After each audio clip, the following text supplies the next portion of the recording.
Halo teman-teman semua, kalian masih mikir ekonomi syariah sama ekonomi konvensional itu sama? Sini-sini aku bisikin. Assalamualaikum Sobat Chef.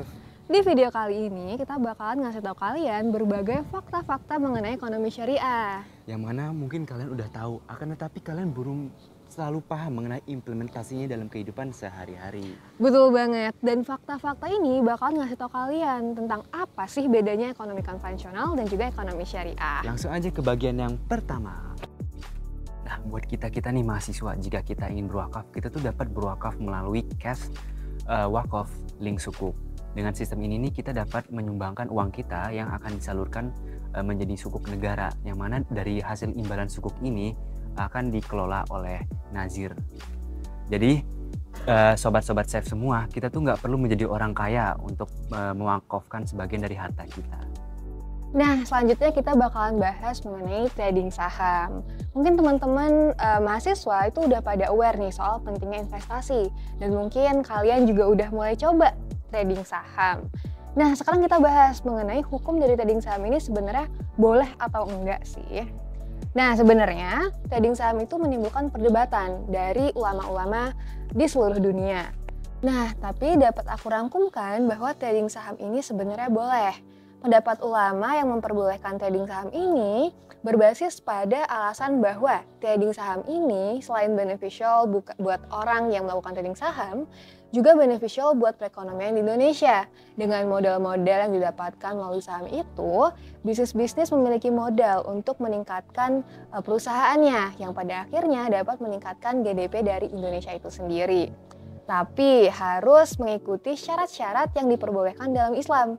Yang pertama, perusahaannya tidak boleh bergerak di bidang atau memproduksi produk dan jasa yang diharamkan dalam Islam, seperti perusahaan kasino, perusahaan judi, dan lain sebagainya. Yang kedua, transaksinya tidak boleh mengandung unsur riba.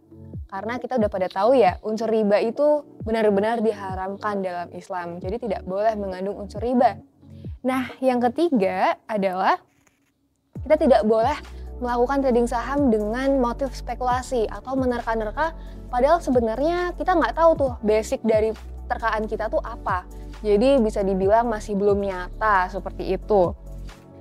Lalu, yang keempat adalah status perusahaannya harus jelas merupakan perusahaan yang aktif ketika kita melakukan jual beli dari saham itu.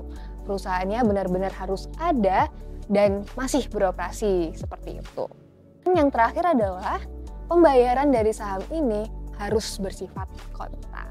Nah, itu tadi syarat-syarat yang harus kalian penuhi ketika melakukan trading saham agar transaksi kita itu halal dan diridhoi oleh Allah. So, sobat chef semua, kalian ada yang nonton Coldplay gak November nanti? Jika iya, pasti teman-teman semua gak asing lagi dengan istilah yang namanya calo tiket. Jadi calo tiket ini merupakan orang yang menjual tiket dengan harga yang jauh lebih tinggi daripada harga aslinya. Nah, pasti kita kan bertanya-tanya, apakah yang namanya calo ini tuh dilarang di dalam Islam? Nah, berdasarkan hadis riwayat Gois bin Abi Gorzoh, Rasulullah itu tidak melarang yang namanya calo. But ada beberapa batasan tertentu, di mana calo yang dilarang dalam Islam itu adalah calo yang pertama, sewenang-wenang. Kedua, curang, dan ketiga, memonopoli harga yang mana jauh lebih tinggi daripada harga aslinya. Dengan demikian, kita sobat chef semua harus mengambil keputusan dengan lebih skeptis dan lebih kritis lagi dan menghindari yang namanya calo-calo tersebut karena mereka itu merupakan parasit sosial. Nah, next kita bahas tentang pay letter. Mungkin teman-teman udah biasa kali ya dengar yang namanya pay letter. Dan kalau aku lihat-lihat di salah satu e-commerce tuh layanan pay letternya punya promo yang gede banget. Nah, mungkin teman-teman juga ada yang udah tertarik untuk menggunakan pay letter. Nah, kita harus tahu nih hukum pay letter tuh sebenarnya apa sih dalam Islam. Nah, jadi sebenarnya hukum pay letter ini masih belum bisa dipastikan secara jelas karena masih ada perbedaan-perbedaan pendapat di antara para ulama. Tetapi kita sebagai umat muslim seharusnya lebih berhati-hati dan mencermati bagaimana sih pay letter tersebut bekerja dan apa saja unsur yang ada di dalamnya. Nah, yang pertama kita harus tahu pay letter itu tuh mengandung riba atau tidak. Karena sebenarnya Secara umum, pinjaman itu diperbolehkan ya teman-teman dalam Islam. Yang tidak diperbolehkan adalah pinjaman yang mengenakan tambahan bagi peminjamnya, atau dalam kata lain mengenakan suku bunga. Nah, kita harus tahu apakah pay later yang kita pakai itu tuh mengandung bunga atau tidak. Jika mengandung suku bunga, maka jelas tidak diperbolehkan. Nah, yang kedua, kita harus tahu biaya-biaya apa saja yang terkandung dalam pay later itu selain dari bunganya tadi. Kita harus tahu apakah ada biaya layanan aplikasi atau biaya yang lainnya.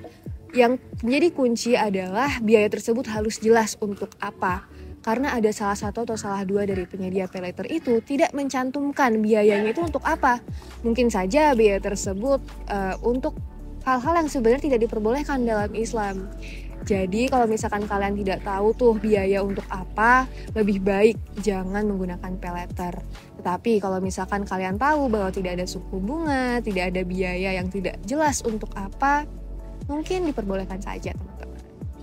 Nah, itu tadi berbagai fakta menarik mengenai hal-hal yang mungkin sebenarnya familiar di kehidupan sehari-hari, tapi masih banyak yang belum tahu hukumnya dalam Islam itu bagaimana. Betul banget tuh Nurul. Nah, jadi apa sih bedanya ekonomi konvensional dengan ekonomi Islam? Yaitu ekonomi Islam menitik beratkan kepada kepentingan seluruh umat. Nah, betul banget. Nah, mungkin perbedaan paling signifikan itu bisa terlihat pada akadnya dan juga tujuannya. Misalnya tadi, wakaf itu tujuannya untuk kemaslahatan seluruh umat manusia. Dan juga misalkan riba itu tidak diperbolehkan. Mengapa? Karena riba itu sama saja dengan mengambil keuntungan ketika orang sedang mengalami kesulitan. Itu kan tidak baik banget ya teman-teman. Betul banget tuh. So, tunggu apa lagi teman-teman? Mari kita belajar Ekonomi syara.